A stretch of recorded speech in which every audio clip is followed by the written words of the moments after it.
ladies. Task kay intro. Alright everyone, good evening and welcome to the first birthday ni Bella. And I am very excited to share with you the different kinds of bird and how smart and talented are they.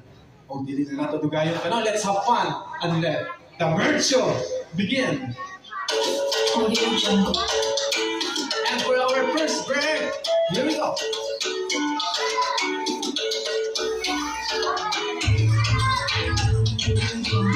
Ladies and gentlemen, please help me welcome Chocolate, a medium-sized parrot.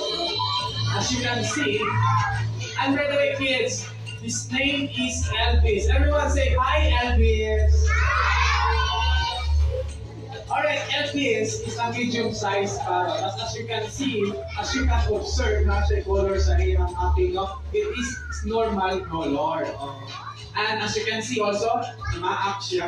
Igutom na si Elvis. Alright, kung ano sa natin si Elvis, no? And as you can see, nasa antenna on his head. Alright kids, have you seen a bird that plays? Isa tayo bite ito. Let's try this one. Come on, you can do this. Wow. Angela. Palakpakan na natin si Elvis. Angela. One more time. Alright, here we go. One. Back with you.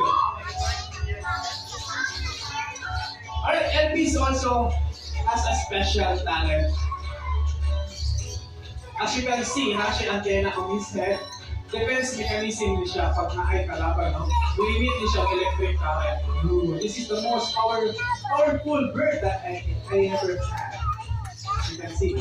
One. Okay. Alright kids, unfortunately, gusto niyo ba makita ang electric current na mag-emit si Elvis? Would you like to see? Pero, dili makita sa naked eye no, ang electric current. Pero nakakainin hanggang. Here we go. Let's try this one. We have what we call a bulb. If ever musika ang bulb, itap na ito sa iyang antenna. Once na musika, it means nag-emit siya of electric current. Here we go. Let's try this one. Come on, Elvis, go. Again.